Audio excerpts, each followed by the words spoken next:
Hi Gemini, welcome po sa ating channel. At ito ang inyong daily Gabay Tarot reading for November 17, 2024. Please be reminded kung naka-resonate kayo, comment down. Kung hindi kayo naka-resonate, ibigay niyo po sa iba kasi general reading po ito. This is for you, Gemini, ngayong November 17, 2024.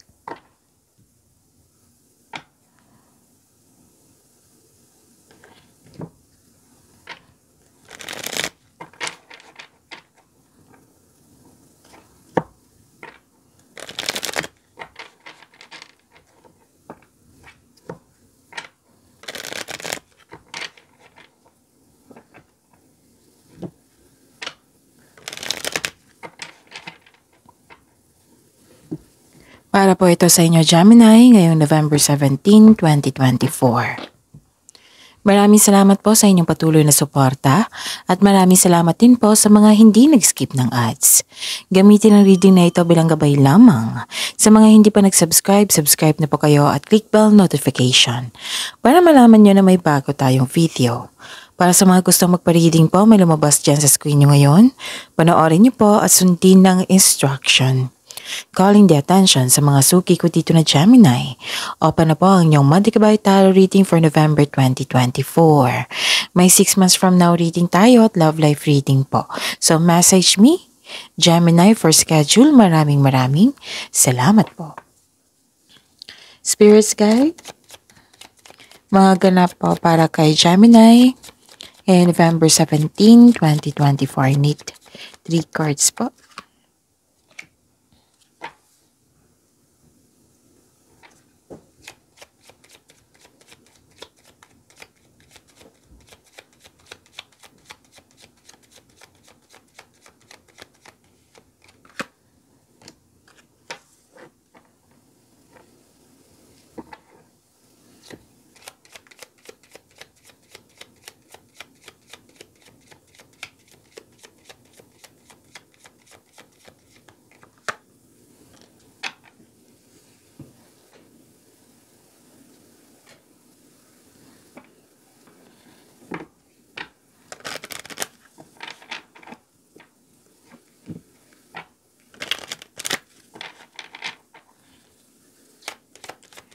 Spirits Guide, mga mensahe po para kay Gemini ngayong November 17, 2024. Need 2 cards po.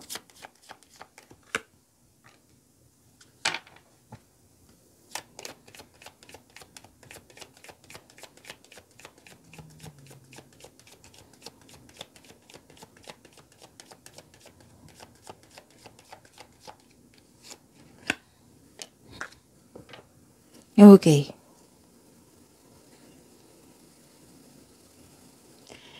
Gemini, ngayon November 17, 2024. May nakita ko ditong malakas ang inyong intuition ngayon. Nakita ko rin dito na malalim ang iniisip mo. Pwedeng nag-time for reflection kayo. Yung seryoso ka sa pagpaplano. Yung gamit na gamit yung talino mo dito. Experience mo sa buhay. Sobrang seryoso mo dito, Gemini. Ang lalim ng iniisip. Tapos nakikita ko dito na, diba, mataas ang inyong intuition. Nakikita ko dito na nalaman mo na may isang tao na hindi totoo sa'yo. Ganon.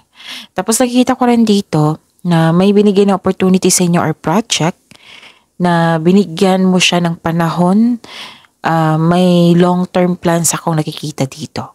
Nakikita ko rin dito na na-achieve mo yung career stability sa iyong buhay. And yun, may isang tao dito nag-o-observe sa'yo, nag-spy. Siguro nag-observe sa'yo to kasi malalim iniisip mo. Nag-observe to sa iyo na bakit ang busy mo. Basta nagmamasid siya, nag-spy na mahilig tong manipula. Gusto niyang may kunin siya sa iyo. Oo. May gusto siyang kunin sa iyo. So, parati nyo tong kasama. Kasi halos araw lumalabas yung energy niya. So, yun. So, mag-ingat na sa kanya and focus kayo sa inyong plano dito, ginawang plano. Okay? Learn from those who inspire you. And face your fears. Release the power of fear.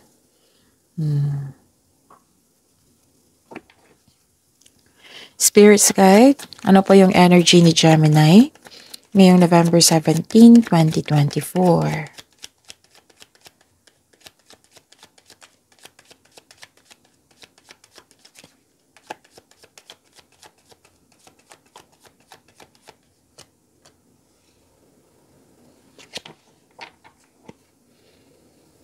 The clarification of this card po, Gemini.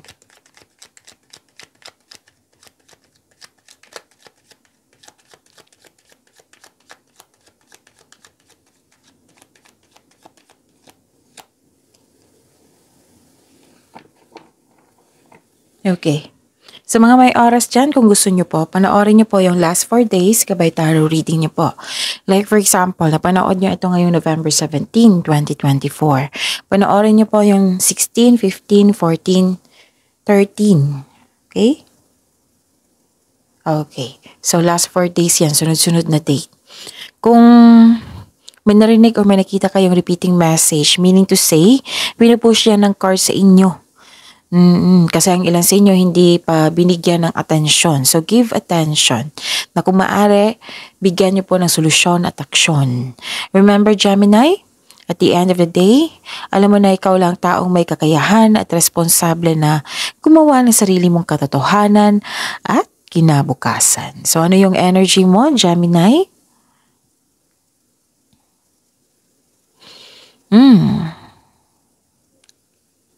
Nakikita ko dito, huwag kayong maniwala agad sa chismis. Lumabas din siya dito eh. Yung sabi ko kanina sa inyong oracle na may taong nagbabalat kayo na hindi totoo sa kanyang sarili at higit sa lahat, hindi totoo sa iyo. Pwedeng siya yung nabigyan ng stress sa iyo.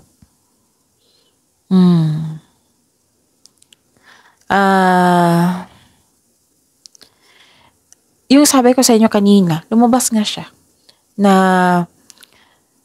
nag-spy siya,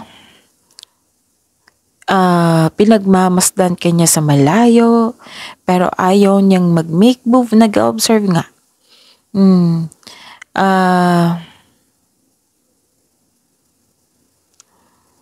Mahilig itong magmanipula eh. Mag-iingat sa taong may inggit. Kasi nag-spy siya, may tao dito na hindi madaling kausap or matigas ang ulo, may sitwasyon na masakit sa ulo, may tao na may dalang chismis. So fact check nyo muna. Okay, fact check nyo muna bago kayo maniwala agad. Kasi kung maniwala kayo agad, tapos at the end of the day, hindi pala totoo, 'di ba? Sayang yung energy, sayang yung time mo. Na instead, mag-focus kayo sa inyong mga gawain dyan na makontrol nyo. So, this is distraction. Kasi, di ba, nagpaplano kayo, may long-term plans ako nakita dito. Nagkaroon kayo ng time for reflection. So, this is distraction, itong taong ito. So, huwag niyong hayaan ma-distract kayo. Okay?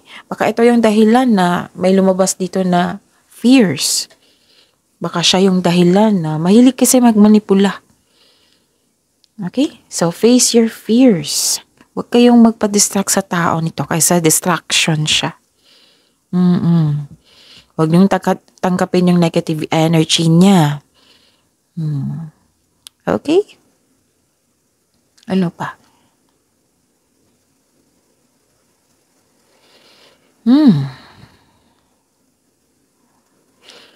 Nakikita ko dito.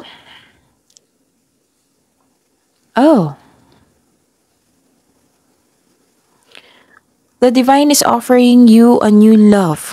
Yes, may parating na bagong pag-ibig, which can arrive in many forms. such as self-love, new relationship or new connection sa isang tao na magbibigay sa iyo ng love, peace, happiness sa iyong buhay. So this card asks you to be open sa pag-receive ng gift na ito. Kasi this is gift from the universe. Nakatadhana to sa iyo. So dapat open our arms mong tanggapin. Open your heart and receive the emotions around you. Pwedeng bagong maliligaw, pwedeng bagong pag-ibig, pwedeng bagong tao na magiging inspire ka sa kanya, pwedeng bagong kaibigan. This is new beginning. This is new love, ha? Basta connection sa isang tao. Pwedeng may bago kang crush, ganon, new feelings, new friendship. Diba, may self-love din dito. Binigyan mo ng oras yung sarili mo.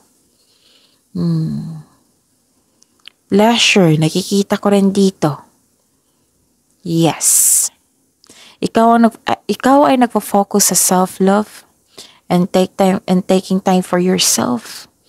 Nagkaroon ng personal development. Nakikita ko dito, enjoy na enjoy kayo sa mga ginagawa nyo. Pwedeng sa trabaho nyo ito. Na naging masaya kayo sa workplace nyo, magaan kasama yung mga kasamahan mo, ganon.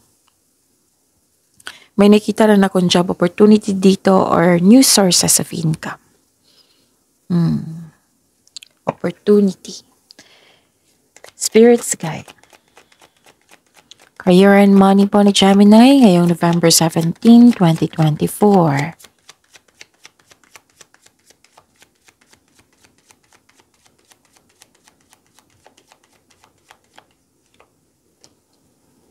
Dalawa na. So, kunin ko to, ha. So, career and money. Nakikita ko dito na, wow, this is new doors opening. This is the clarification of your card here sa energy nyo na may new doors opening, which is opportunity. May parating na opportunity. Ito na. Ito na. Kasi nagtaka ako dito, bakit natatakot kayo? So, nakikita ko dito na may parating na opportunity. May ilan sa inyo nakaramdam ng takot. Like for example, nakaramdam ng takot para mag-apply sa trabaho. So, ang sabi ng card dito, step forward. Move forward kayo, huwag kayong huminto. Ipakita mo sa kanila na available ka at interested ka sa offered position. So face your fears. Release the power of fear. Okay? Tapos, may offer na new business ang ilan sa inyo. So this is a sign na mag-start ka to own a business. Tapos, yun. Success nakikita ko dito. Increase confidence, ha. Kailangan po ngayon kasi may opportunity na dumating sa inyo. Kailangan mong labanan ang takot mo. And this will lead you to grow and expand. Work your skills. Diba may sabi ako sa inyo kanina, nagamit yung talino mo dito, yung experiences mo sa buhay, skills mo, ganun. Magiging busy ka. Okay, may binigay na opportunity sa inyo. Okay, 2 card na po nagsabi niya, no, 3. From Oracle to here. Diba? Na magiging busy kayo kasi ang sabi ko dito na magkakaroon ng long-term plans. This card asks you to accept this opportunity or project and face it with confidence. Kasi naka-align to sa passion mo. Kung pagbutihin mo ito, kung pagbutihin mo itong opportunity na ito at magkakaroon ng positive outcome at malaman ng mga tao, magbibigay sa iyo ng non-stop opportunity yan. Kasi nakikita nila yung galing mo yung ginawa mo. Positive outcome. Positive outcome po. Kaya wag mag-alinlangan na tanggapin ito. Siyempre, kailangan pagtanggap mo niyan, magkakaroon ng konkretong plano. 'Di ba? bago mo tanggapin tong opportunity na ito para alam mo yung gagawin mo. Kasi kung magkakaroon ng konkretong plano, ano yan mas magiging confident ka. Kasi alam mo na yung gagawin mo. So yun ha, wag nyo dong, wag nyo i-postpone, wag kayong mag-alinlangan sa binigay na opportunity sa inyo. Kasi magbibigay ito kung bibigyan mo ng time and effort ito at magkaroon ng positive outcome, papasok yung maraming opportunities. Nakita ko dito nasa next level ka na ng prosperity na matagal mo nang hinintay, kaya wag mong palampasin ang pagkakataon na ito. Posibleng dagdag trabaho or dagdag kaalaman. Wow, ang ganda. At saka, may nakita kong tension dito. Pwedeng nagkaroon ng argument. May concern sa irresponsible na tao. At may reminder ang card niyo po dito. Diba may sabi dito nag-level up yung prosperity mo. It might be may natanggap kayong pera ngayon. Mag-save po daw kayo. This card asks you to save money, control on overspending. So tamang pag-manage ukol sa financial, budget, para mas lumago pa yung kaperahan mo. So, controlled on overspending. Pwedeng nagkaroon ng tension kasi may nagsabi sa akin ngayon na nagkaroon ng tension kasi walang panahon sa kanya. Pwedeng ganon. Pwedeng family mo ito or partner mo ito nagreklamo kasi too much spending time sa trabaho. So, make it balance. Wala namang masama sa pag-focus sa trabaho. Pag-over, yung sabi ko sa inyo parati, pag-over, masama na yan. So, pag-over, pag sinabi dito sa course nyo na over, automatic yan na kailangan ng pagbalanse. Okay? Kaya nga nag-time for reflection kayo dito. Nag-iisip kayo, sobrang seryoso. Sobrang seryoso nyo. Spirit guide? Love Life, Self-Love, Partnership, and Romance ni Gemini ngayong November 17, 2024.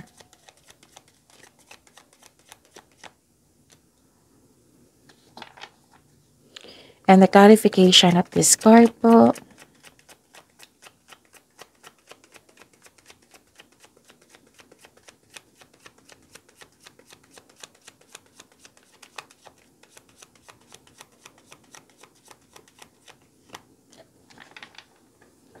Maraming salamat po sa inyong patuloy na suporta at maraming salamat din po sa mga hindi nag-skip ng ads.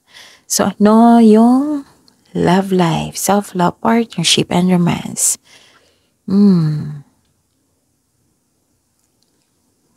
May sama ka ng loob dito. Self-doubt, disappointed, pwedeng delay. May naalala kayo sa nakaraan. Pwede nagkaroon ng delay sa mga plano mo in terms of future plans. Feeling mo na trap ka. Nag-self-pity kayo ngayon. Don't be. Nakakasama to sa iyo.